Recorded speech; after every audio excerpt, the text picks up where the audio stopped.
versículo a versículo, tratando de sacar lo que el Señor en realidad quiere darnos y no lo que nosotros queremos acomodarnos. Hemos llegado al capítulo 10 y precisamente, hermanos, comienza con un tema. La figura del padre, de la madre, la familia eran inseparables. Pero a partir de los años 80 se empezó a hacer muy normal. Divorciados, divorcios y hay mucha gente afectada, niños, niñas, amigos, vecinos, padres, tíos. Y no es un tema únicamente de parejas, sino es un tema que afecta a todos, hermanos, a todos, y marca. Y en ocasiones es algo que las generaciones que sufrieron el divorcio siguen el mismo ejemplo como una opción a tomar. Y también es un tema, hermanos, que en cuanto a la eclesiología, en las iglesias, está muy mal interpretado de la Escritura. Hay tres posturas importantes, como no me voy a meter mucho ahí, quisiera de una vez aclararlo. Hay tres posturas que gobiernan en las religiones. La postura estricta, que es la de la Iglesia Católica Romana y supongo que la Iglesia Ortodoxa y otras sectas, que es estricta porque no permite el divorcio y no permite el nuevo casamiento. Pues no hay divorcio, no hay nuevo casamiento. La postura semiestricta, que permite el divorcio pero no permite el nuevo casamiento. Y la postura bíblica, que por todas estas sectas se ha nombrado postura liberal, que permite en ciertos casos dentro del contexto bíblico el divorcio y también permite el nuevo casamiento dentro de lo permisible en la Escritura. Esa es la postura nuestra, hermanos. Es la postura que se le llama liberal, pero es la postura bíblica. Es la postura bíblica que se ha sostenido desde la iglesia primitiva y aún los puritanos, que fueron muy estrictos en las doctrinas. Ellos tenían la doctrina denominada liberal, que se me hace una locura, liberal. Realmente es una postura llena de gracia, una postura bíblica. Obviamente no defendemos el divorcio, ni es tolerado, es repudiado de hecho el divorcio por la iglesia, pero en determinados casos, hermanos, sí es permitido dentro de nuestra iglesia. Y vamos a explicarlo y pido a Dios que me dé la gracia y lo necesario para poderlo explicar de la manera correcta, hermanos, con la palabra de Dios, y que todos aquí seamos edificados, porque insisto, es un tema en el cual todos nos hemos visto involucrados, directa o indirectamente. Así que Dios nos ayude, dispongan sus corazones, hermanos. Yo sé que entre nosotros hay gente divorciada, hay hijos de divorciados, hay personas que están pensando en el divorcio. Entonces yo estoy seguro que Dios hoy quiere sanar y aclarar las cosas que están fuera de su lugar. Amén, hermanos. Así que en tus pensamientos, durante la predicación, les ruego que oren por mí, hermanos, y leamos la Escritura. El tema de hoy, hermanos, es del divorcio al matrimonio. Parece que es al revés, pero no, es la manera en cómo Jesús nos lo va a enseñar. Del divorcio al matrimonio, y vamos a ver si Dios permite. El capítulo 10, del versículo 1 al 12, hermanos. Y vamos a leer juntos. Dice la palabra de Dios, versículo 1.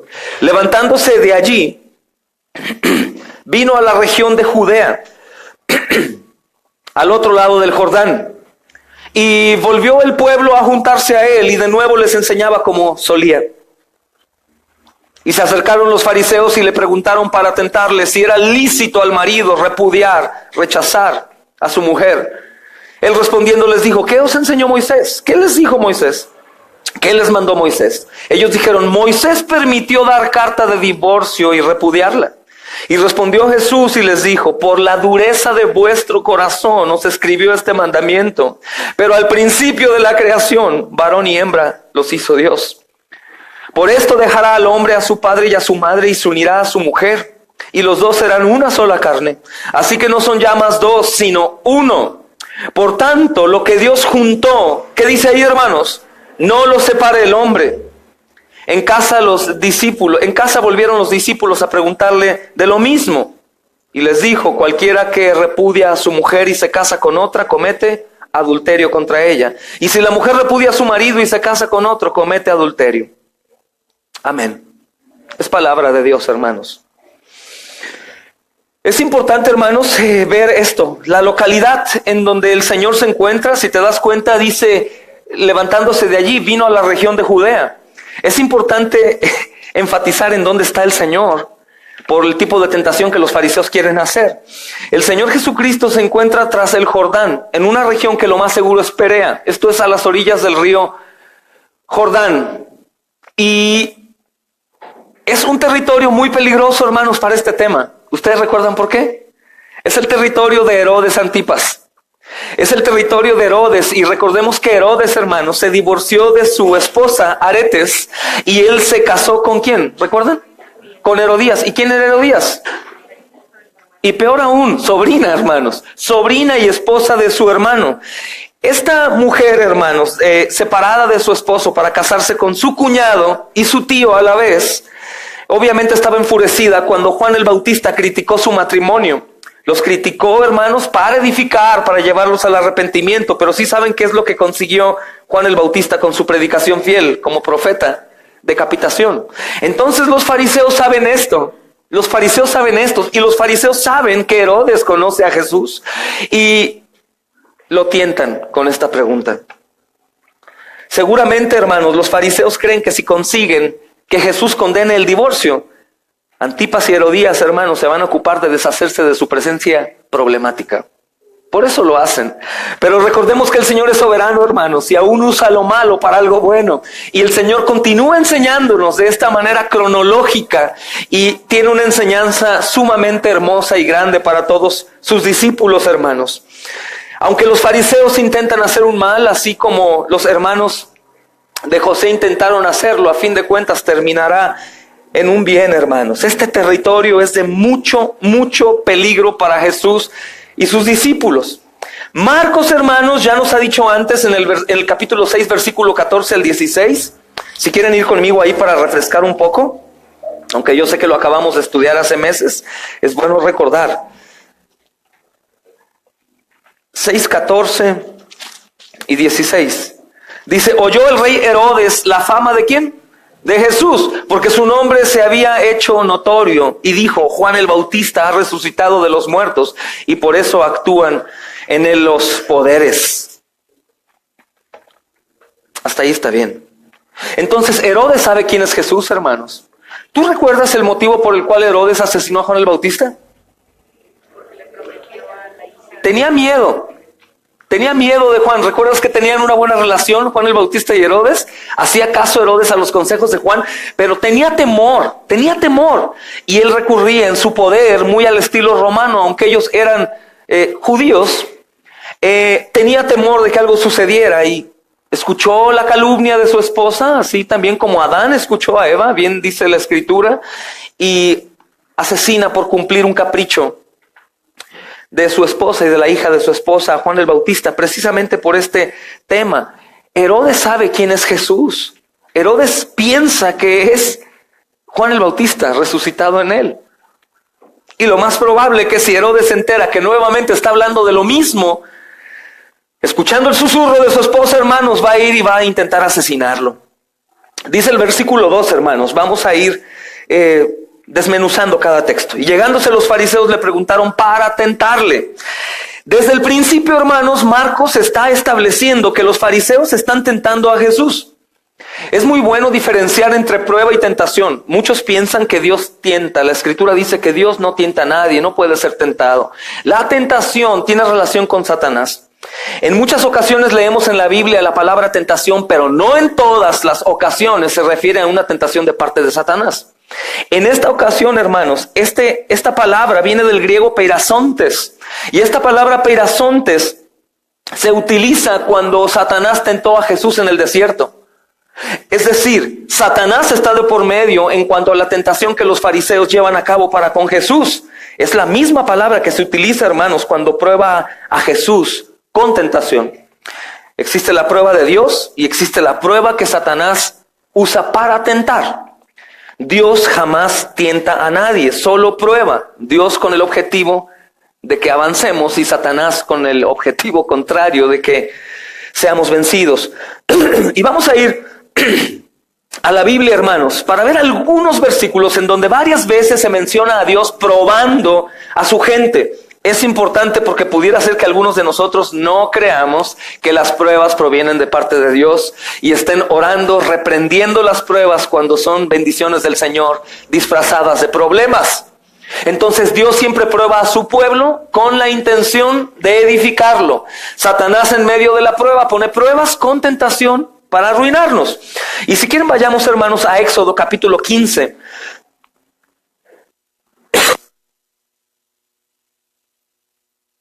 Versículo 26. Vamos a ver algunos pocos textos importantes para defender esta postura acerca de las pruebas que el Señor envía, hermanos. Éxodo capítulo 15, versículo 25. Dice, y Moisés clamó a Jehová, y Jehová le mostró un árbol, y lo echó en las aguas, y las aguas se endulzaron. Allí les dio estatutos y ordenanzas, ¿y qué dice al final? Y allí los probó. Allí los probó. Mira el capítulo 16, versículo 4, ahí mismo, en Éxodo.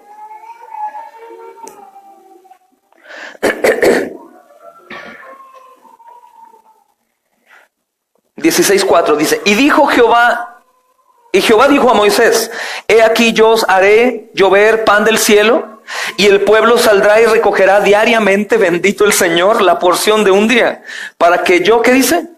Lo pruebe si anda en mi ley o no. Mira también Éxodo,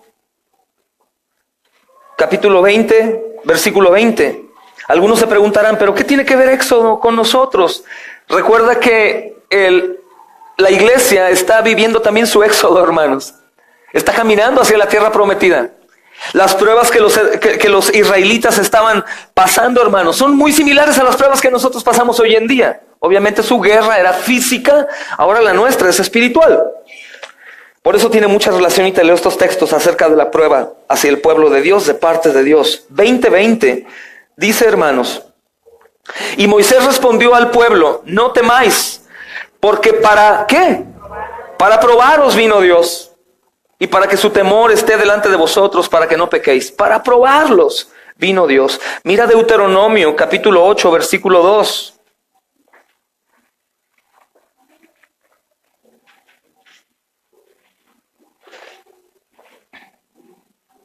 Dice, y te acordarás de todo camino por donde te ha traído Jehová tu Dios estos 40 años en el desierto. ¿Para qué? Para afligirte. ¿Cómo, Dios, a tu pueblo? Sí, hermanos, para afligirlo y para probarlo. Para afligirlo y para probarlo. Mira ahí mismo el versículo 16.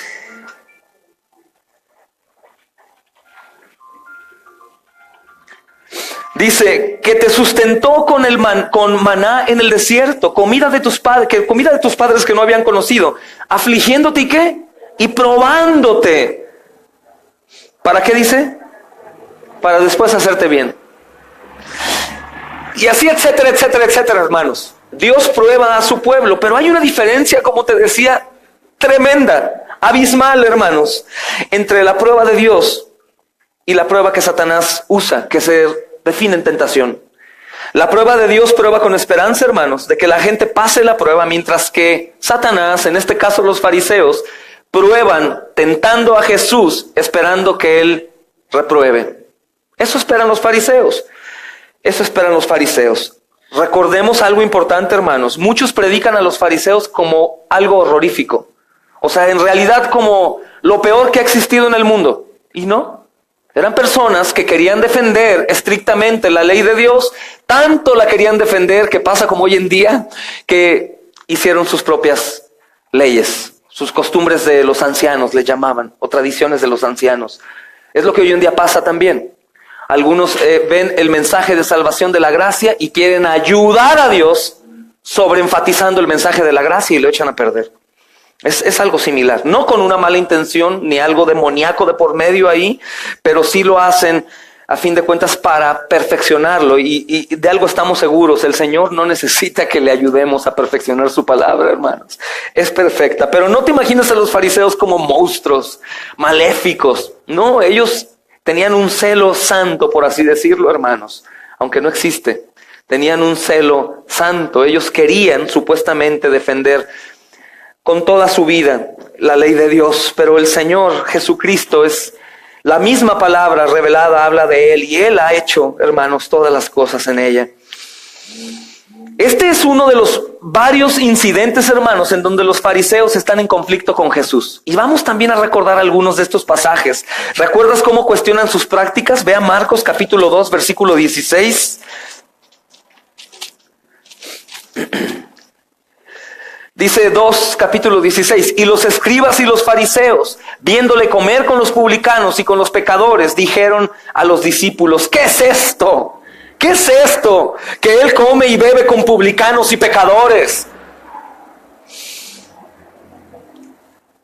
También lo mismo hicieron con los discípulos, versículo 24, hermanos. Entonces los fariseos dijeron, mira, ¿por qué hacen en el día de reposo lo que no les es lícito? Capítulo 7, versículo 5. Le preguntaron pues los fariseos y los escribas, ¿por qué tus discípulos no andan conforme a la tradición de los ancianos? Este texto es tremendo. No dice, ¿por qué no andan conforme a la ley de Dios? No, conforme a la tradición de los ancianos. El Mishnah. Y vemos, hermanos, cómo ellos constantemente están haciendo daño. ¿Recuerdas en el capítulo 3, versículo 6? Si van atrás rápido. ¿Qué es lo que hacen ellos también? Algo grave ya, hermanos, en donde empiezan a entrar cada vez más en la maldad. Dice, y salidos los fariseos tomaron consejo con los herodianos contra Jesús para destruirle.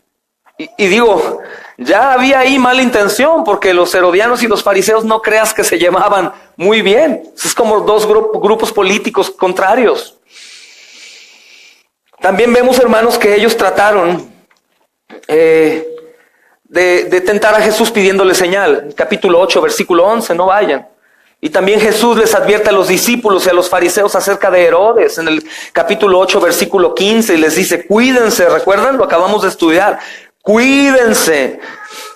Dice, y él les mandó diciendo, mirad y guardaos de la levadura de los fariseos y de la levadura de los herodianos, o sea, del legalismo, religiosidad y del libertinaje. Cuídense.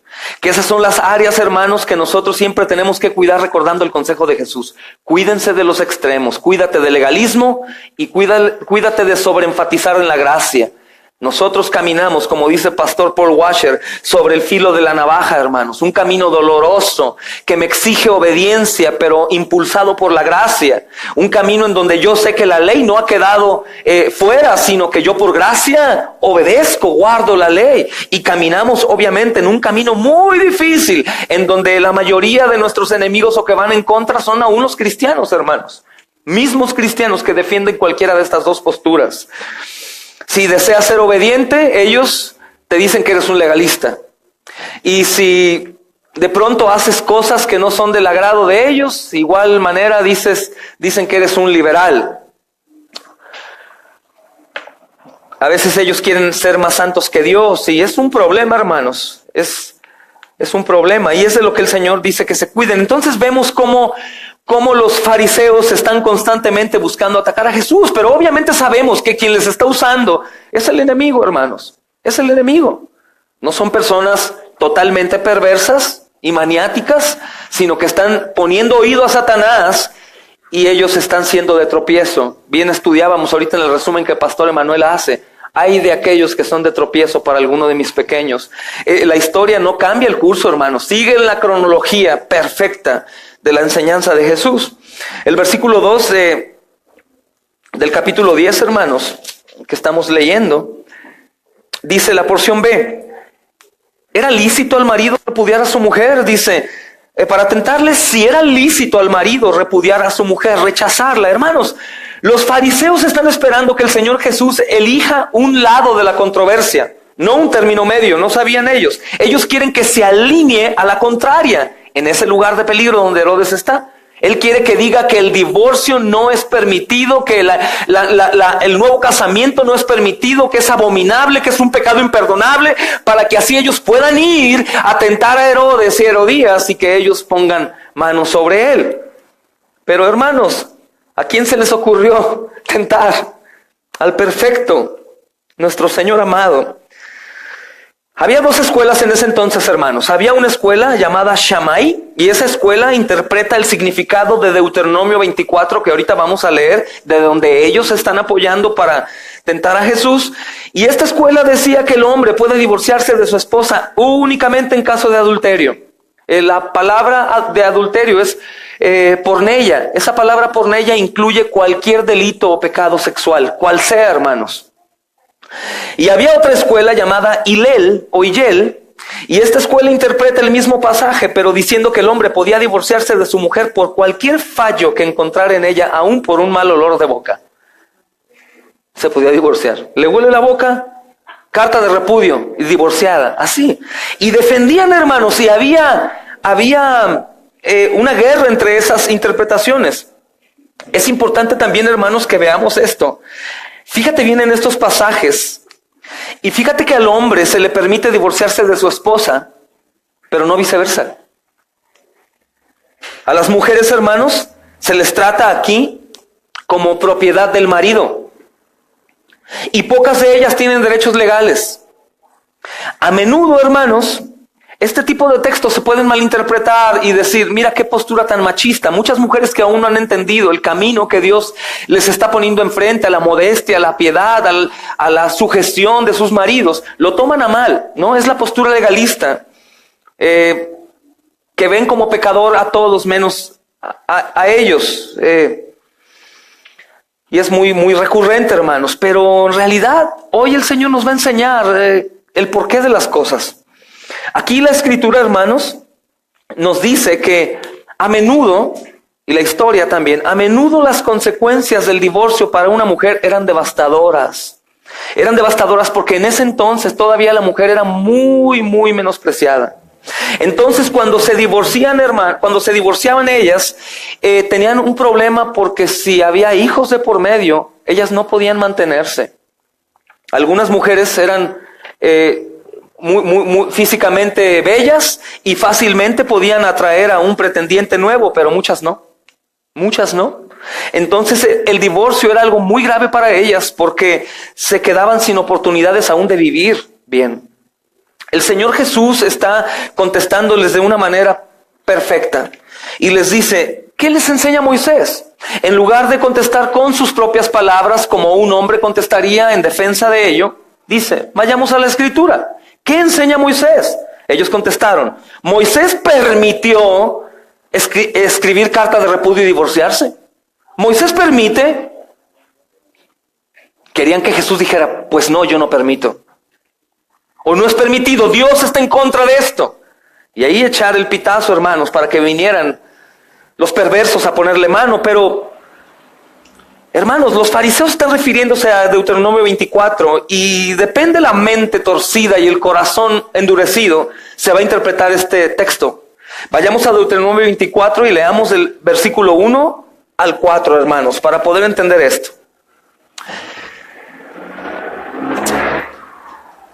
Dice la palabra de Dios, hermanos, cuando alguno tomare mujer y se casare con ella, si no le agradare por haber hallado en ella alguna cosa torpe, le escribirá carta de repudio y se le entregará en su mano y la despedirá de su casa.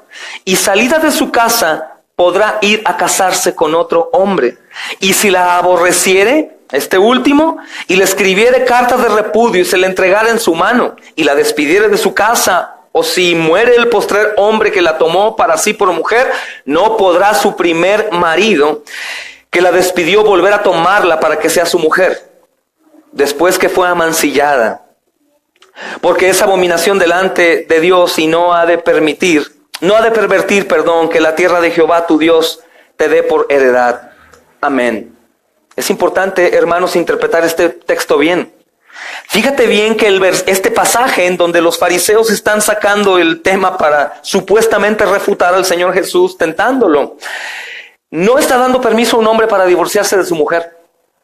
No es un mandamiento tampoco, hermanos, sino que simplemente está describiendo sin condenar una situación en la que el hombre ya lo hizo. Pero no es en protección del hombre, hermanos. El énfasis no se encuentra en darle permiso al marido para divorciarse porque la esposa ya no es lo que él se imagina, sino más bien le prohíbe que se vuelva a casar con ella de vuelta porque la ha rechazado. Este es un bien, hermanos, para ella. El divorcio o el certificado de divorcio, la carta de repudio, provee a la mujer divorciada protección legal para que ella pueda volverse a casar con alguien que sí la valore.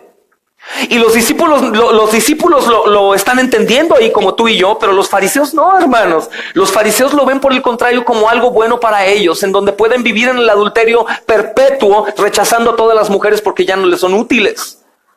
Pero el Señor está protegiendo a la mujer. El Señor protege a la mujer de una persona que le repudia, que la rechaza, que no la estima. Él quiere divorciarse, que él cometa adulterio. Tú ve y cásate. Más adelante el apóstol Pablo, lo estudiamos y llegamos en 1 Corintios capítulo 7, precisamente está hablando de esto, cuando alguna de ustedes o alguno de nosotros nos casamos con algún no creyente. Este pasaje, hermanos, no está tampoco expresando ninguna condenación hacia el segundo matrimonio de la mujer divorciada. Pongan atención el contexto, hermanos. Recordemos que el divorcio en la Iglesia Católica Romana es condenado. Una persona que se divorcia, se vuelve a casar, es algo abominable. Espérense. ¿Y dónde queda entonces el perdón? Y ahí es a donde quiero que vayamos. El Señor Jesucristo les contesta, hermanos, en el versículo 5.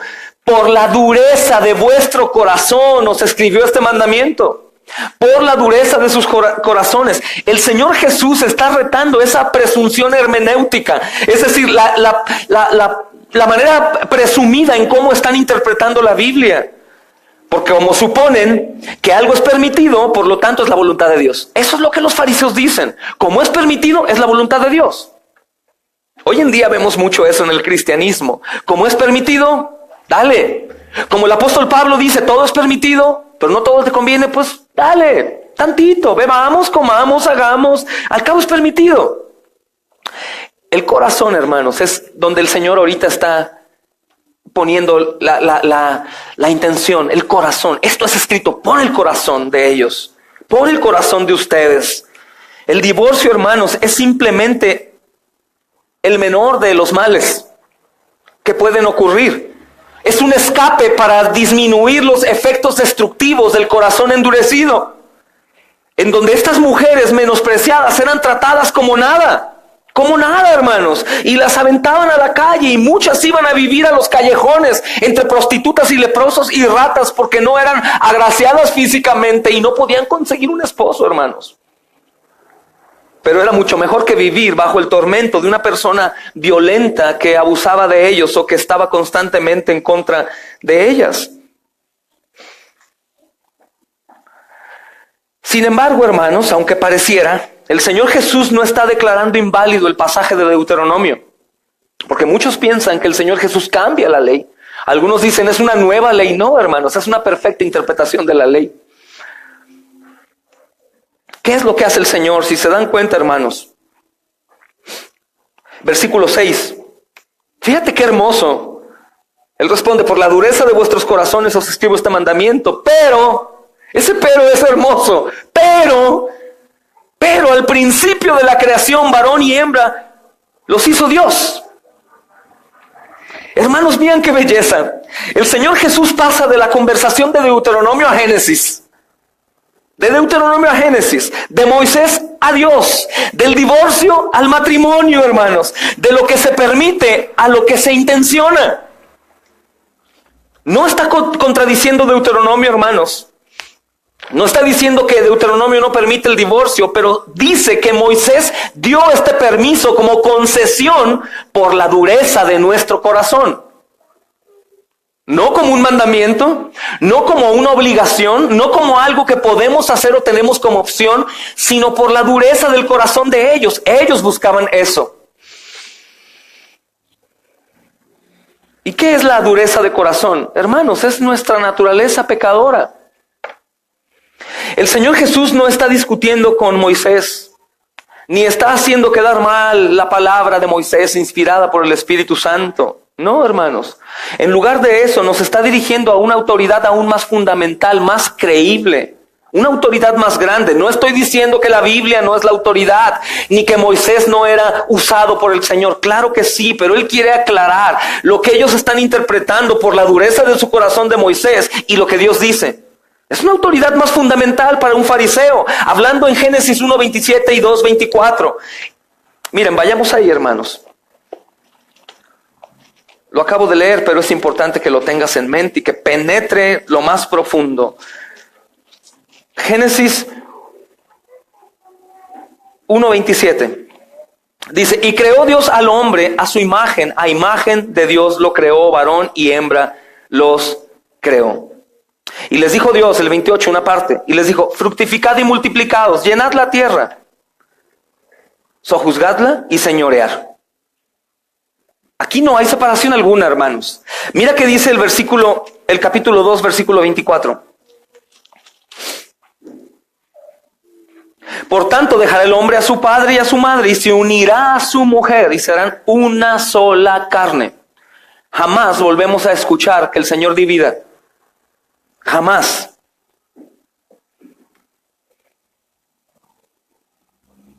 Y los que eran dos, hermanos, serán una sola carne. Así que no son más dos, sino una sola carne. Esta, hermanos, la frase carne que hemos estado estudiando en el estudio pasado, aquí va en referencia a la unión sexual. Pero claramente, hermanos, el Señor Jesucristo está diciendo que tal unión es parte de una relación aún más allá del sexo, sino una unión que es pactual, profunda y duradera, creada por Dios. Es algo, hermanos, que no es opcional, es una unión para que jamás sea separado. Esa es la intención. Por eso dejará el hombre a su padre y a su madre y se juntará a su mujer, y los dos ya no serán dos, serán uno. Dice el versículo 9 de ahí mismo, dice: porque lo que Dios juntó, ¿qué dice? No lo aparte o no lo separe el hombre. Es importante, hermanos, hablando de la palabra unidos, es del verbo sineseuxen.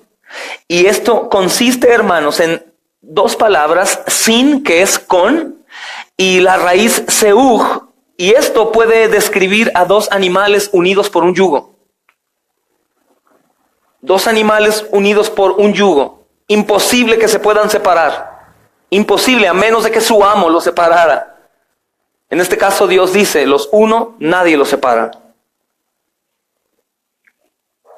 Y esto va con referencia a una pareja casada, hermanos.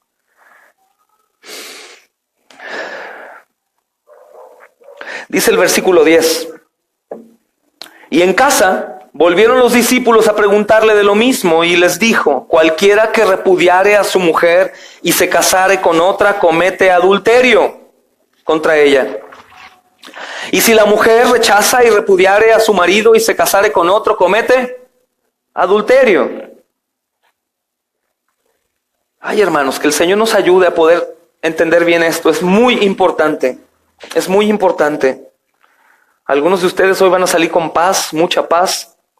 Algunos a lo mejor son confrontados creyendo que no es lo correcto, pero es lo bíblico, hermanos, y a esto debemos de decir amén. Entonces en casa, ya solas, los discípulos toman a Jesús en más confianza. Ellos ya estaban avergonzados por preguntar públicamente y ser acusados de tontos, como bien nos ha estado enseñando el Señor en el caso de Pedro. Entonces ya, para no arriesgarse en su casa, en lo oculto, le preguntan. El Señor dice en el versículo 11: cualquiera que repudiare a su mujer y se casare con otra, comete adulterio contra ella.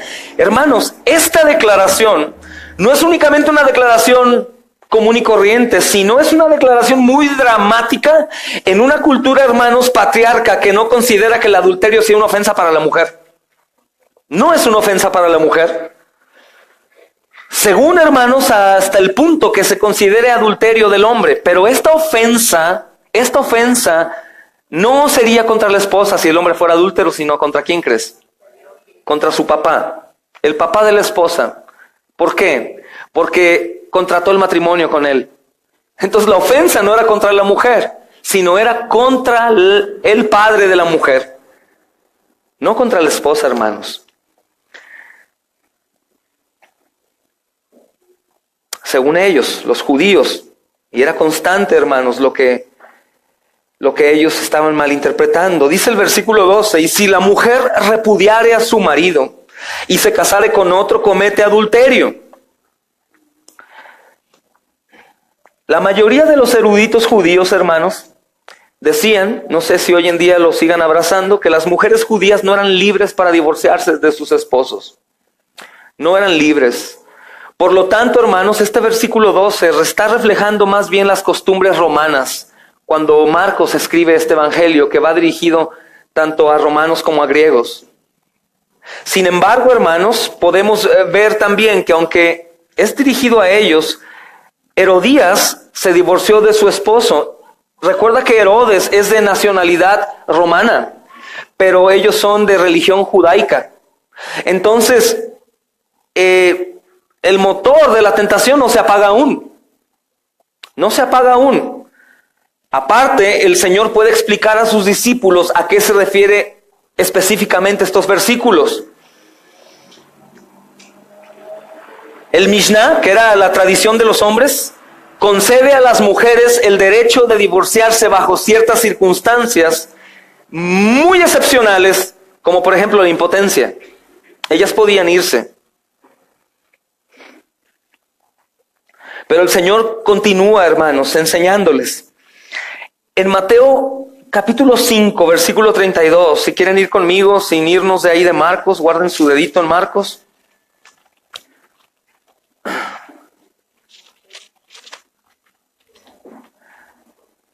Mateo 5, 32, y leemos también el 19, 9.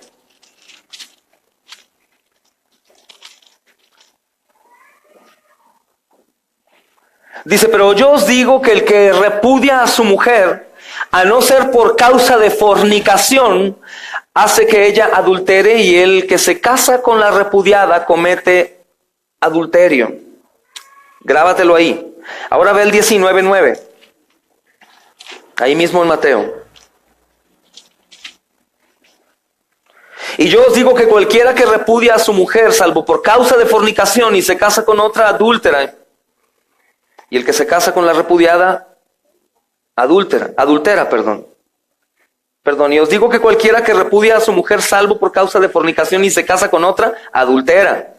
Y el que se casa con la repudiada, adultera. Hermanos, el Señor Jesús aquí está haciendo una excepción para la persona que se divorcia de su esposa o de su esposo impuro. Puso una causa, por causa de fornicación. Algunas traducciones lo ponen por causa de adulterio como tal, recordando que la palabra ahí es porneia, que incluye cualquier pecado sexual. Algunos preguntan, ¿qué tipo de pecado sexual? Cuando el Señor Jesús dice que el que adultera no es únicamente físico, sino también el que ve. Sí, hermanos, incluye también esa parte de pornografía y todas esas cosas que los hombres pueden cometer adulterio aún o fornicación aún sin un contacto físico. Pero también incluiría esto, la fornicación dentro del matrimonio. No por el hecho de estar casados es imposible fornicar. Todo depende de la persona con la intención y que lo hace. Entonces el Señor Jesucristo tiene aquí esta pequeña cláusula, no es un mandamiento, sino es algo que lleva a la no condenación. Esa es la manera en cómo lo interpretamos, porque la Biblia así lo dice. Parece, hermanos, también, si lo comparamos con Marcos, que Mateo es un poco más riguroso, pero esto no es necesariamente verdad ni contradictorio. Bajo una estricta interpretación de la ley, hermanos, la mujer debe ser apedreada.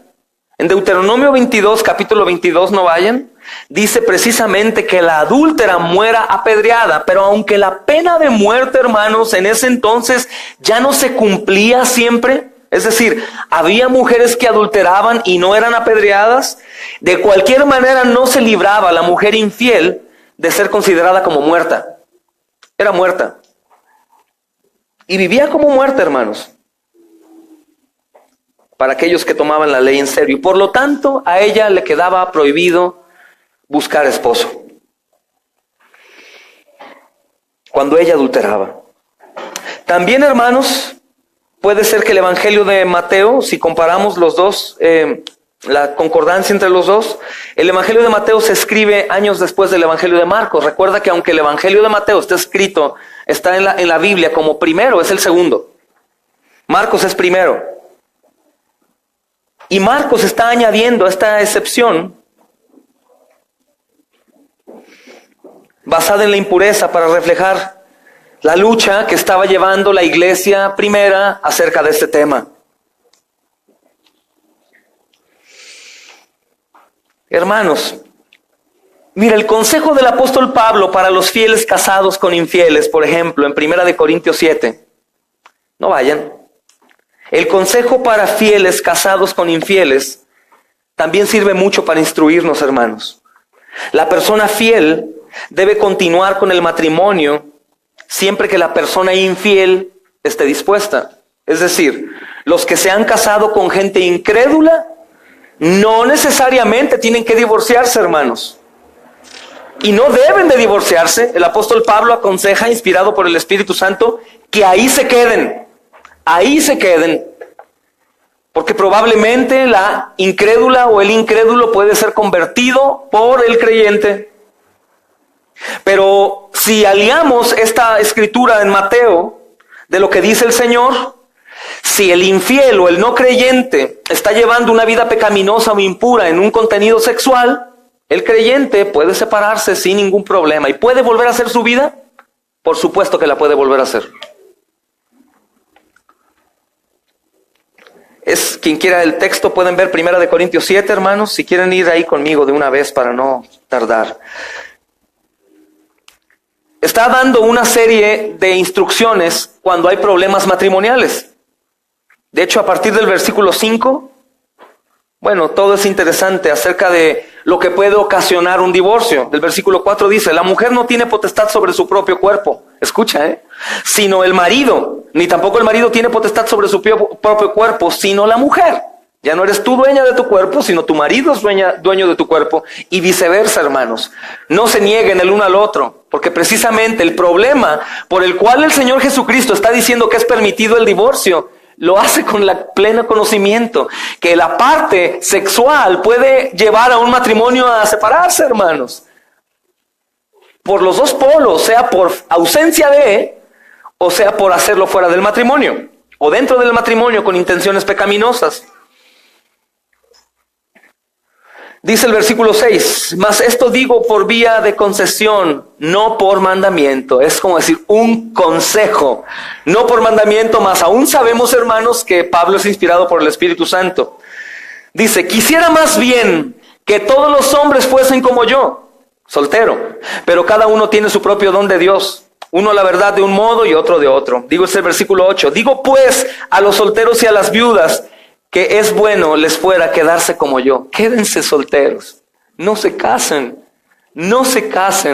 quédense así mejor, dice el apóstol Pablo. ¿Por qué lo dirá? Quédense así, es bueno.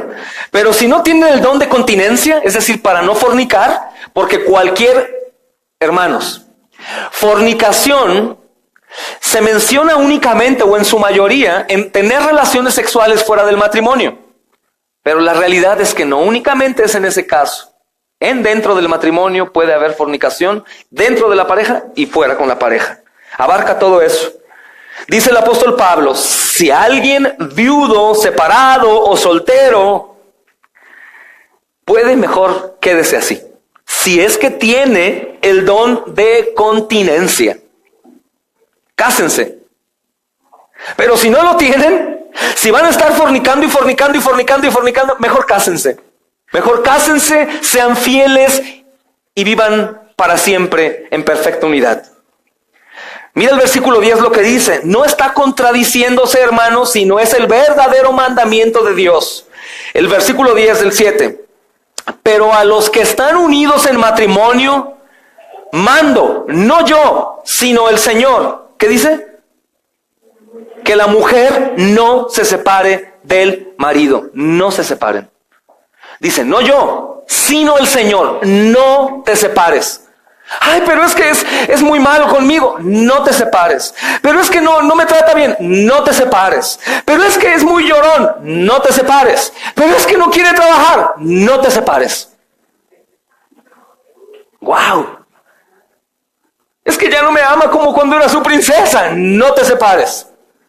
Hermanos, no es opcional, aunque hoy en día el mundo nos dice, ya déjalo. Aún los consejos de madres o padres con la hija o el hijo es, no te merece. Si no te da lo que tú necesitas como un hombre, déjale y búscate una que sí te lo dé. Es el consejo del mundo, hermanos. Divórciate, hay tanta gente, tantas bocas que tienes que probar, hijo mío. ¿Por qué te quedas con la primera? Así es el consejo, pero Dios manda, no te separes. Entonces hay una contradicción en cuanto a nuestra postura de que si es permisible el divorcio. No, hermanos, hay una cláusula que permite el divorcio para un bien. Mas sin embargo, esa cláusula es una exageración, es un pecado en contra del templo del Espíritu Santo. Un pecado de impureza, en donde se arriesga la vida de la persona. Si alguien tiene relaciones sexuales fuera del matrimonio, y normalmente el pecado y la relación sexual fuera del matrimonio, infidelidad, hermanos, no es algo fino y elegante, es algo grotesco, obsceno. Es un acto enfermo en donde el pecado va creciendo y creciendo y creciendo y no está buscando únicamente tener una pareja fiel fuera del matrimonio, sino es uno, otro, otra, otro y así es. Y hay enfermedades y cosas como eso, hermanos.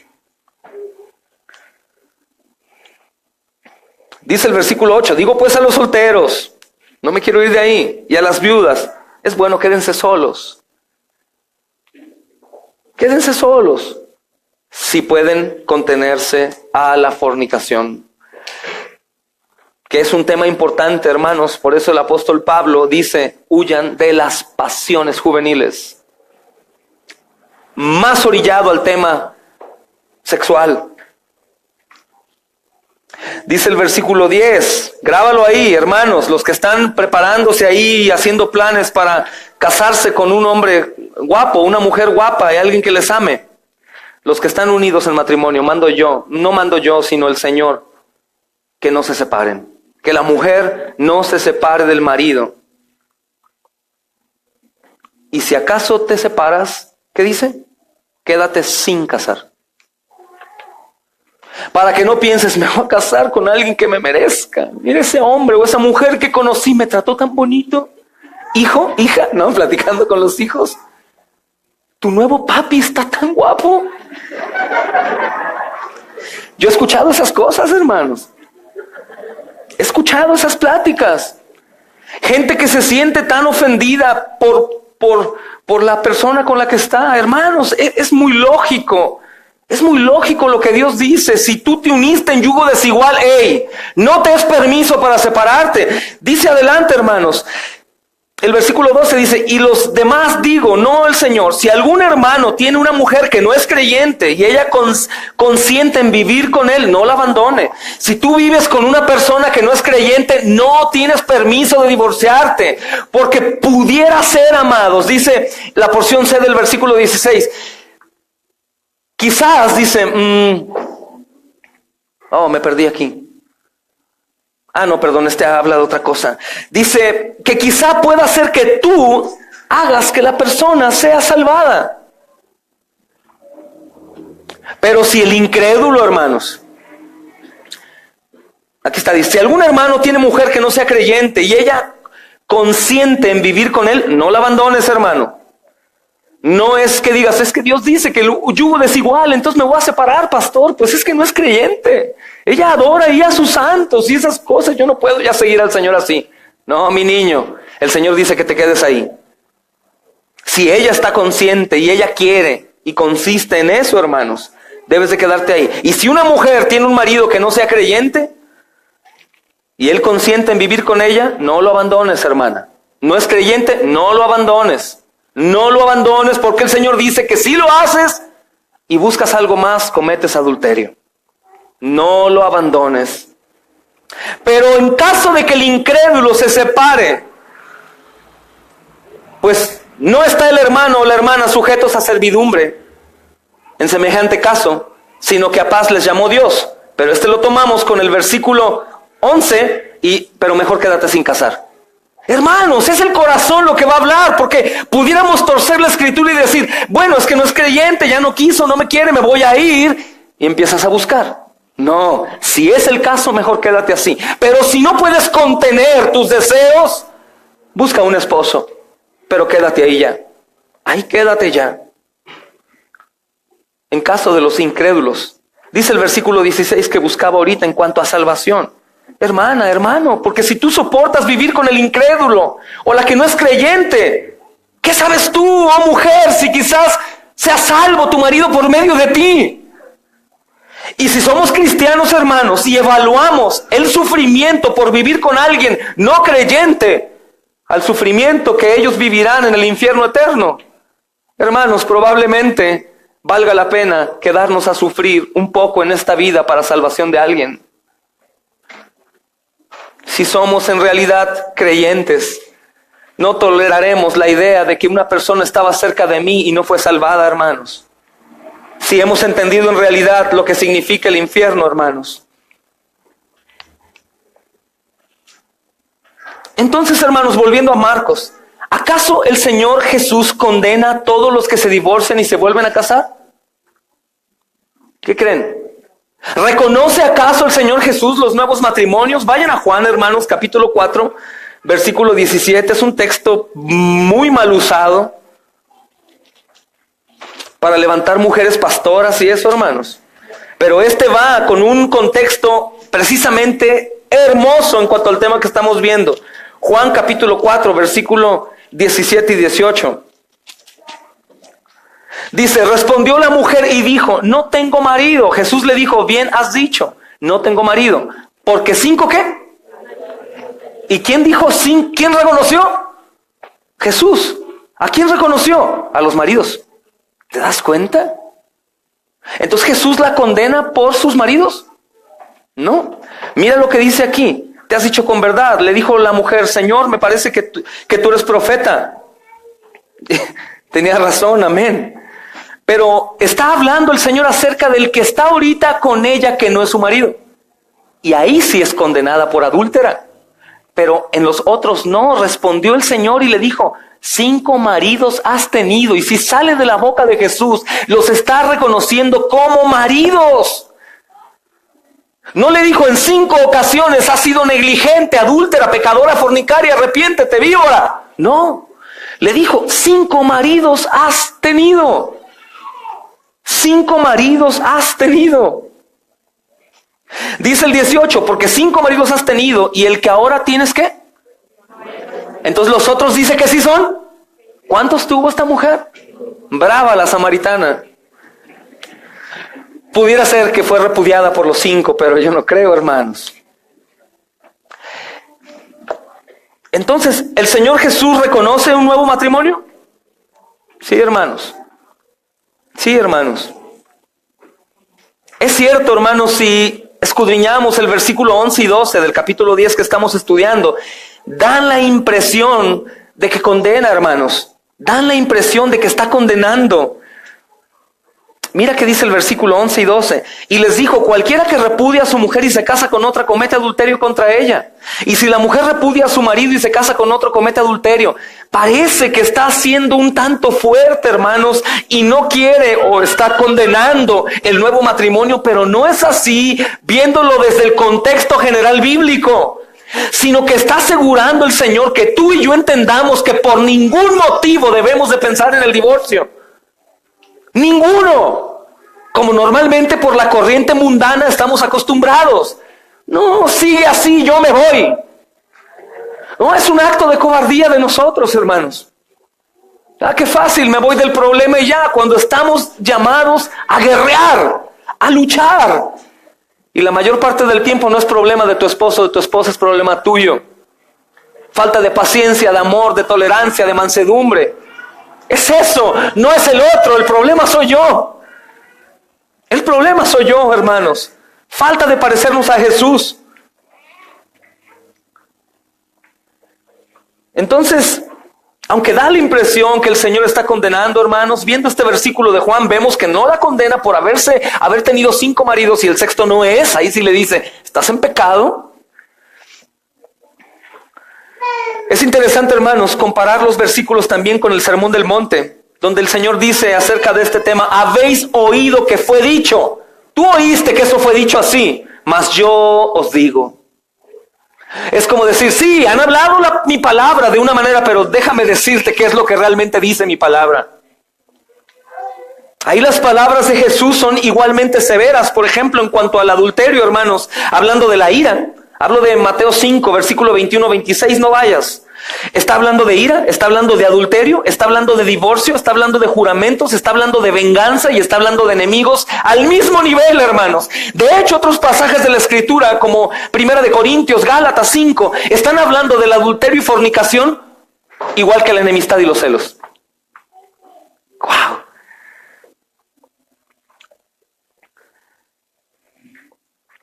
Entonces, si tomamos, hermanos, las palabras del Señor Jesús diciendo, oísteis que fue dicho a los antiguos, no matarás, mas cualquiera que matare será culpado de juicio.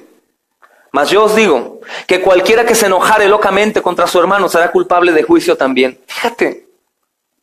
Y cualquiera que dijere a su hermano necio será culpable del consejo. Y cualquiera que le dijere fatuo será culpado del infierno de fuego. Y después, hermanos, estos textos, el Señor Jesús pide que busquemos la reconciliación. Es decir, habla del perdón.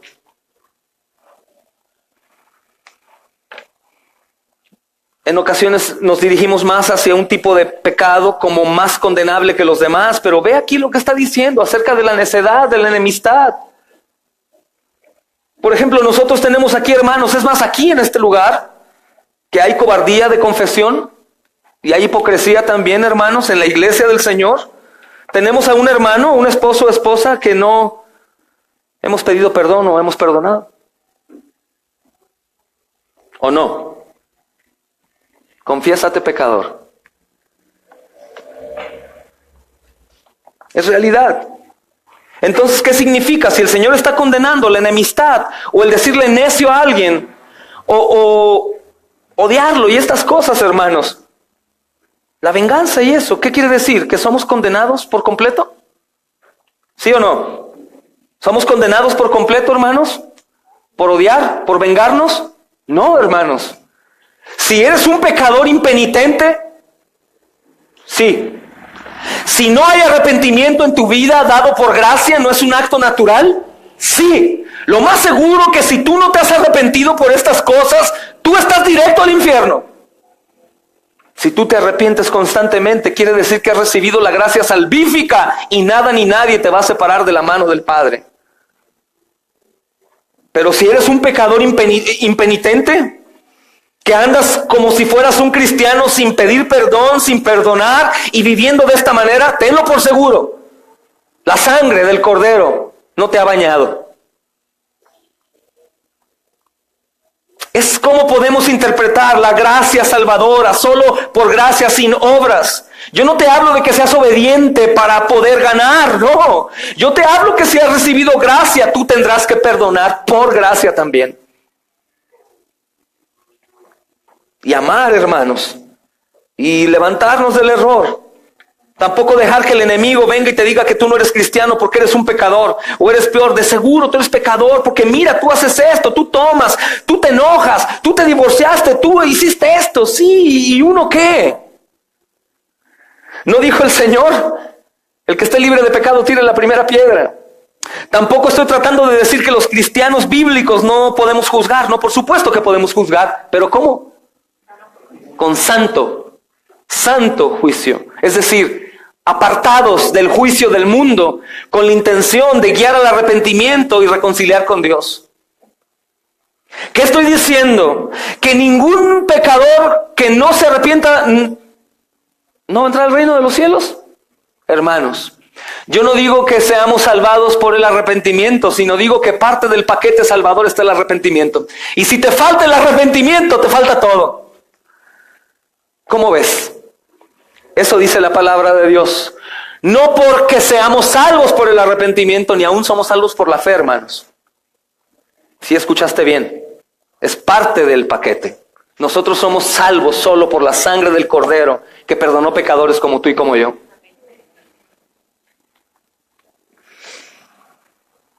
Entonces, ¿qué está haciendo el Señor, hermanos? ¿Está estableciendo una nueva ley y más dificultosa para que reemplace la ley mosaica? No.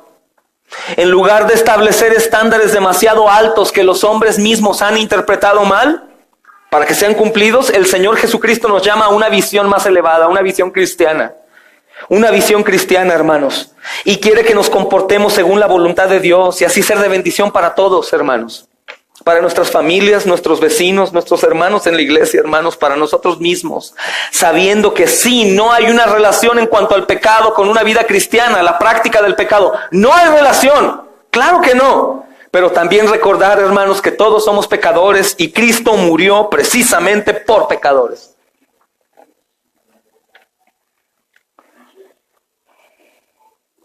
Sin embargo, hermanos, cuando no seguimos sus estándares perfectos, de manera perfecta, nuestra falla, precisamente como cristianos, no nos recuerda que somos unos perdidos condenados. Y si te recuerda eso, es Satanás, tratando de decir, la sangre de Cristo no puede con ese pecado que tú tienes. Sino cuando nosotros constantemente caemos como tú y como yo, aún en el tema del matrimonio, hermanos, o los que ya se divorciaron, o los que están pensando en divorciarse, o los que constantemente están cayendo en un pecado, hermanos, y no son librados y son acusados de endemoniados y de no cristianos. Nosotros debemos de recordar que nuestra única esperanza precisamente, hermanos, no está en nosotros, sino siempre será Jesús. Para cada debilidad, para cada tropiezo, para cada problema. Recordemos lo que algún día Pastor Emanuel predicaba. Así como el Señor fue tentado por Satanás con la intención de que él no tomara su cruz y llegara, de la misma manera Satanás querrá que tú no tomes la tuya y lo sigas. Y una de las maneras para que no la tomes es decirte, eres un pecador, tú no eres cristiano, tú no mereces ser cristiano, tú no eres de Cristo. Pero recuerda, hay mucha verdad en cuanto al pecador compungido de corazón. Yo no doy mucha esperanza hoy, hermanos, a los que pecan sin sentir dolor.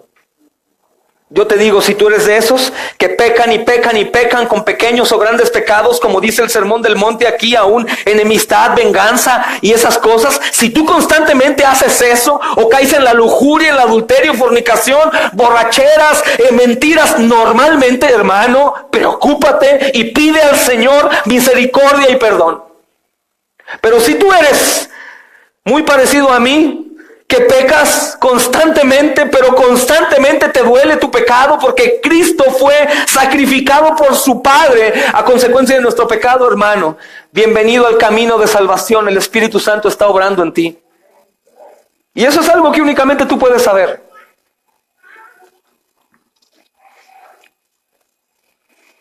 Jesús, la cruz, hermanos, la tumba abierta, su próxima venida, el evangelio es nuestra esperanza, hermanos, para cambiar pobres y sucios pecadores, mentirosos, hipócritas como nosotros. Si el divorcio fuera condenado, hermanos, entonces también la ira, el adulterio, la venganza, los enemigos serían. Y sabemos que no. Como también, hermanos, estos temas serían temas que van relacionados para el divorcio.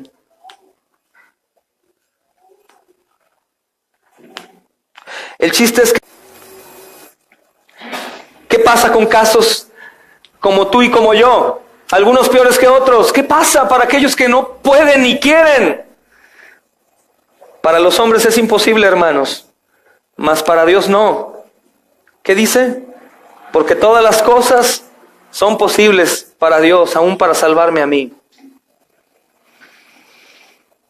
Entonces, hermanos, si estamos tentados a ver lo que el Señor Jesús dice del divorcio desde un punto de vista legalista, como si Jesús hubiese dividido el mundo en tres campos, ¿no? Número uno, aquellos cuyos matrimonios permanecen intactos y por lo tanto están libres de pecado. Creo que yo no conozco un matrimonio que sea intacto, pero supongamos que está dividido así. Los que tengan matrimonio intacto están libres de pecado. Número 2, aquellos que están divorciados y por eso no han cumplido las expectativas de Dios, rechazados. Y número 3, aquellos que se han divorciado y se han vuelto a casar y por eso viven en un estado de perpetuo adulterio. Error, hermanos. Mentira, no hay pecado perpetuo para aquellos que han recibido la gracia, que se han arrepentido.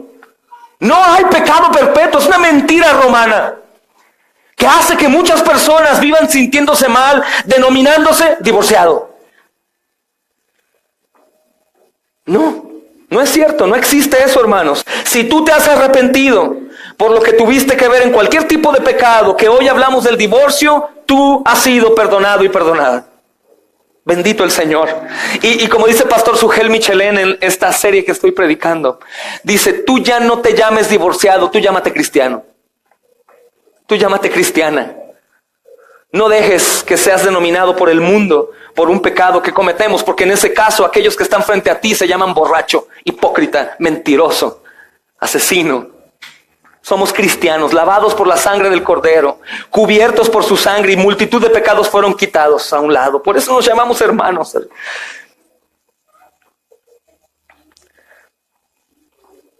No hay tres tipos, hermanos. Únicamente hay un tipo. Pecadores impenitentes y pecadores perdonados. Los pecadores perdonados se han arrepentido, hermanos, se han recibido perdón y el cielo estará lleno de esos pecadores perdonados. Y aquellos que irán al lago de fuego por la eternidad por abrazar su iniquidad y abrazar su pecado y continuar igual como si Cristo no hubiese padecido en la cruz lo que padeció a manos de los hombres por orden de su Padre. Debemos de recordar, hermanos, que un matrimonio intacto no demuestra que ningún miembro de la pareja esté pecando. A veces creemos, ay, matrimonio hermoso, no, pues no hay pecado. Claro, hermanos. Tampoco quiere decir que un matrimonio intacto sea menos pecador que una pareja divorciada. ¿No? En ocasiones ha pecado menos un matrimonio intacto que otro que tenga problemas de pareja. Dice la Escritura en Romanos 3:23, ¿alguien sabe ese texto? Por cuanto todos pecaron, están destituidos de la gloria. Estamos por igual, hermanos. La única esperanza, recordemos esto. Seamos solteros, casados, divorciados, es la gracia de Dios, hermanos. El evangelio debe brillar en esos casos, hermanos.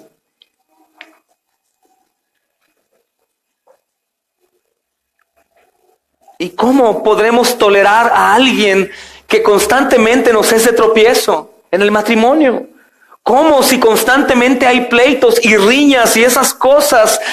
¿Cómo vamos a soportar? ¿Cómo soportaríamos aún un caso de infidelidad o de fornicación en una pareja? Porque podríamos decir, ¿ves? Adulteraste, fornicaste. Entonces me separo de ti. No, hermanos, el Señor Jesús aún dice, no te divorcies ni aunque hubiese adulterio y fornicación. ¿Entiende? No es un mandamiento. Cometiste adulterio, fornicación, divórciate. No, es permitido, que es otra cosa. Pero no es un mandato, hermanos. Precisamente el Señor nos da el ejemplo perfecto. El Señor no compró a una esposa hermosa. El Señor compró una prostituta. Lo he enseñado antes. ¿Quieren ir conmigo a Oseas capítulo 3, versículo 1? Perdón por describirlo así, pero no tengo una palabra mejor, hermanos. De hecho, todas las que se me ocurren son puras peores. Oseas capítulo 3, versículo 1 al 3. Me dijo otra vez Jehová, ve, ama a una mujer amada de su compañero, aunque adúltera, con el amor de Jehová para con los hijos de Israel, los cuales miran dioses ajenos y aman tortas de pasas. Dice el profeta, hermanos, la compré entonces para mí por 15 siclos de plata y un homer y medio de cebada. Y le dije, tú serás mía durante muchos días, no fornicarás, ni tomarás otro varón. Lo mismo yo haré contigo. Es lo que hizo el Señor Jesús. El Señor Jesús nos compró y a ti y a mí siendo pecadores, una esposa adúltera, hermanos. Y el Señor Jesús nos ofreció el perdón aún sin merecerlo, porque siendo aún pecadores, Cristo murió por nosotros. Y recordamos que esta historia es totalmente trágica. Esta mujer Gomer se prostituía y se adulteraba, aunque Oseas le mantenía y le llevaba regalos con los amantes, y los amantes se paraban el cuello y la tenían con regalos de su esposo. Él tuvo obviamente pensamientos de rechazarla para siempre, pero el Señor dijo, ámala. ¿Y qué hizo? Fue y en la subasta de su esposa, como un trapo sucio, la vio ahí desechada. Todos se burlaron de él por comprar nuevamente una esposa adúltera. Y es lo que el Señor Jesucristo sintió en la cruz. Siendo humillado, se burlaban de él porque estaba comprando un pueblo que lo rechazó. Tú y yo. Y que aún hoy en día continúa rechazándolo. O dime que me equivoco. Pero aún así compró. La vergüenza de Oseas es solamente, hermanos, un reflejo, una sombra de la vergüenza de Cristo en la cruz, sabiendo que su pueblo no era infiel únicamente en el pasado, sino que iba a continuar siendo infiel como tú y como yo. Y aún así nos perdonó y no nos divorció. Aunque había adulterio, fornicación, mentira, odio, celos, engaño, venganza, y aún así te compró y a ti y a mí. Entonces, cuando buscas un deseo para adorar a Dios o un motivo, piensa en eso. Siendo yo pecador miserable, tú, Señor, me has hecho tu esposa. ¿Qué? Siendo quien soy, hermanos, si alguno de ustedes no ha sentido aborrecimiento por sí mismo, aún no se ha conocido, y tienes que pedir al Señor que te permita conocerte y que sepas quién compró. Y cuando lo hagas, vas a sentirte cómodo porque dejarás la hipocresía y la mentira. El espejo. A fin de cuentas, Él es omnisciente y Él ve todo lo que hacemos todo el tiempo. Por eso, hermanos, debemos tener cuidado de no adoptar el mismo esquema de los legalistas. No los necesito, soy autoexistente. Vine al mundo y fui completamente humillado y compré a una esposa infiel como tú. ¿Quién eres tú para no perdonar? Pero es que me hizo. ¿Quién eres tú para no perdonar? Pero es que no me ama como antes. ¿Quién eres tú para no perdonar? Pero fornicó, por eso me separé. ¿Quién eres tú para no perdonar? Tú también eres un fornicario, una fornicaria. El pensar este tipo de cosas, hermanos, nos hacen sentir muy amados por el Señor. Y así quiere el Señor que amemos y que soportemos. Hay tormento en el matrimonio, gloria a Dios. En la vida de Jesús también hubo mucho tormento y tú aún no has derramado hasta gotas de sangre combatiendo contra el pecado. Así que cuando digas, pero sufro mucho, es mucho dolor, mucha tristeza, mi esposo no me ama. Jesús también se sintió como tú y multiplícalo por millones y millones y millones y en euros. Por otro lado, hermanos, también reconozcamos, muchos se divorcian y no tienen opción al divorcio. Abuso sexual, infidelidades, pueden ser propensos a enfermedades, aunque Dios en su misericordia siempre cuida a sus hijos y a sus hijas. Probablemente, hermanos, haya golpes, abuso físico, cosas violentas. O algunos se casan con la persona incorrecta, un galán o una mujer que logró la atención, pero sin darnos cuenta eran abusivos, adictos, borrachos, mentirosos, etcétera, hermanos. Y todo va cuesta abajo desde allí, y el cristiano corre un riesgo, porque normalmente el cristiano que está con una persona así, no es tan fácil o el mayor porcentaje que el cristiano lo jale, sino al contrario. Entonces debemos de tratar de tener cuidado con las consecuencias, hermanos, de la primera equivocación como un pecado imperdonable. Es decir, si alguna persona aquí divorciada o llegaran pidiendo la membresía, no podríamos llegar a decir, no, en nuestra iglesia no aceptamos divorciados. No, hermanos, si me aceptaron a mí, que no aceptemos a alguien que únicamente se divorció. Y es bíblico, no es únicamente alguna defensa moral, hermanos, como lo estamos estudiando. Siempre que hay arrepentimiento hay perdón. Siempre que hay arrepentimiento hay perdón. Entonces la dureza del corazón, hermanos, en estos textos influyó el Espíritu Santo en Moisés a no cerrar la puerta al divorcio por completo, mas sí explicar que no es lo que debemos hacer.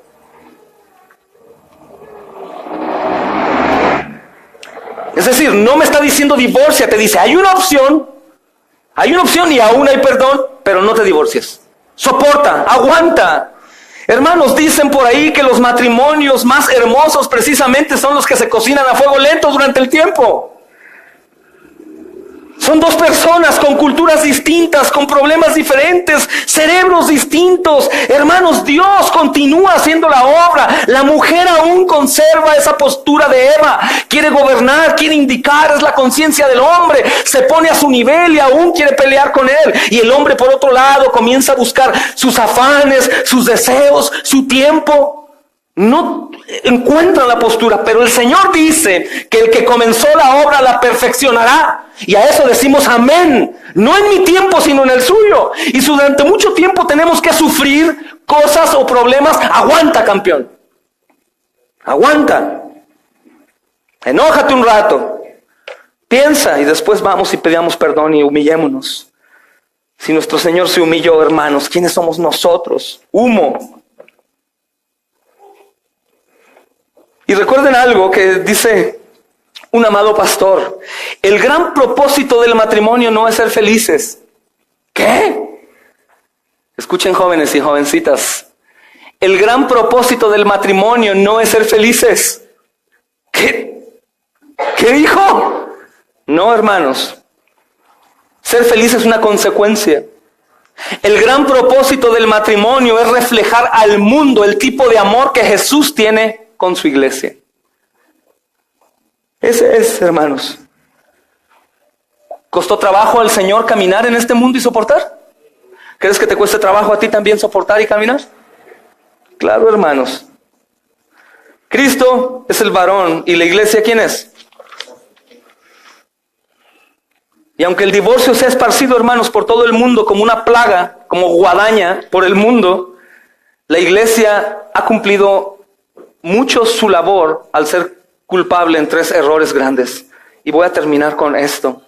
Primeramente, la iglesia toma una posición legalista, que no ofrece ninguna merced para personas divorciadas. Quiero decirte que aún hay algunos que se dicen llamar cristianos y que repudian y rechazan a un hombre o una mujer cristiana cuando quiere ser parte de la membresía. No les permiten servir. Ellos tienen una visión legalista muy, pero muy equivocada. Otro error también es que algunos pastores y hermanos, diáconos, ancianos en la iglesia, ceden demasiado rápido a aconsejar que tú dejes a tu esposo o a tu esposa. Yo he escuchado hermanos que dicen, no, el otro pastor me decía que me fuera de ahí, que lo más probable si estaba sufriendo es porque no era el hombre o la mujer que Dios tenía para mí. ¿Quién dijo que el matrimonio es de pura miel sobre hojuelas? No, hermanos, sufrimiento.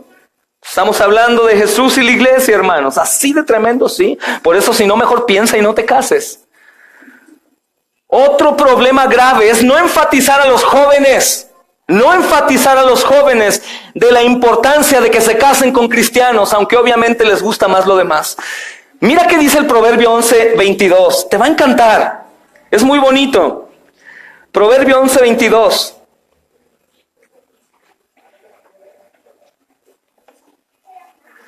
Como zarcillo de oro en el hocico de un cerdo es la mujer hermosa, aparte de la razón. Qué bonito, ¿verdad? Como zarcillo de oro en el hocico de un cerdo es la mujer hermosa y apartada de razón. Como el hombre hermoso, apartado de razón. El zarcillo se va a oxidar, se va a caer, se va a perder y te vas a quedar con el puerco. Eso dijo Pastor Sugel Micheleni y se lo agarré. ¿Y qué es lo que le gusta normalmente a los jóvenes? Precisamente lo contrario a las cosas de Dios. Recuerda que la belleza se va a ir. El joven o la niña guapa se va a ir, se va a acabar. Se va a perder el zarcillo hermoso y el puerco se va a quedar a tu lado. Y no todos corren con la misma bendición de que el esposo o la esposa, es que soy cristiano, lo voy a convertir. Entiende, normalmente joven o una joven que se casa con un no cristiano o no cristiana son jalados a la herejía.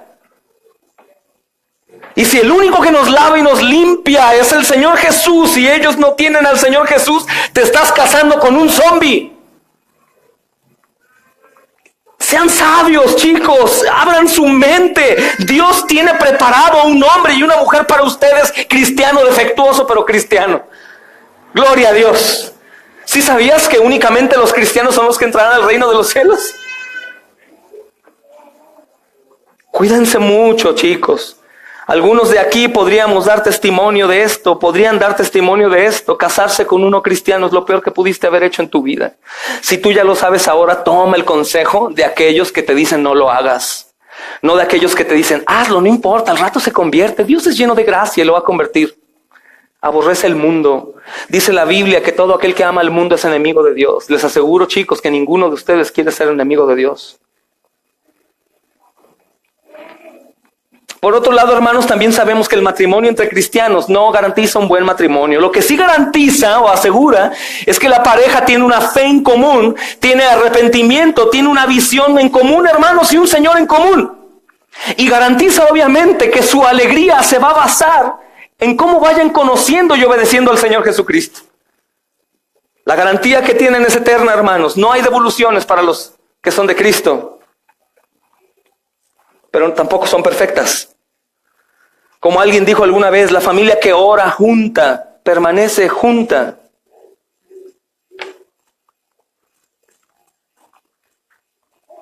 Es más probable, hermanos, que las familias cristianas alaben juntas y permanezcan juntas por mucho tiempo. Es un error, hermanos, casarte o estar con gente no cristiana. Si puedes evitarlo, evítalo. Pero si ya estás con alguno, aguanta, aguanta, aguanta. Aguanta, aguanta, aguanta. Probablemente seas el único medio de salvación. Pero ¿cómo? Si hay predestinación y elección incondicional y expiación limitada y Dios conoce quién es. Yo no sé, hermanos, pero nosotros somos responsables por la salvación. Hazlo 70 veces 7 y vas a llegar a un límite. Hay un límite, pero ese límite es bajo única y exclusivamente la porneia. Fornicación, delitos sexuales, violencia, que la mayoría de veces esto va relacionado, hermanos. Soportar, soportar, soportar, soportar, soportar. Deliberadamente, después de conocer la verdad, ya no queda más sacrificio alguno, sino una horrenda expectación de juicio y de hervor que ha de devorar los adversarios. Pero si acaso ya estás tú divorciado o divorciada, gózate con tu esposo perfecto que jamás te hará daño, sino todo lo contrario, que es Jesús. Y recuerda que si eres divorciado o divorciado, tú ya no eres un divorciado o divorciada, tú eres cristiana y cristiano.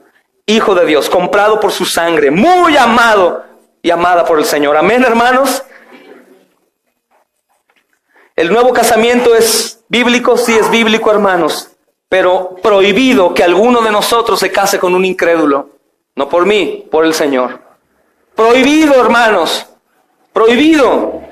Y es para siempre. Cometí el error antes, ya no lo voy a cometer nuevamente. Por la gracia de Dios, Él nos va a sostener para siempre. Amén. Sostenemos la postura que el matrimonio es para siempre.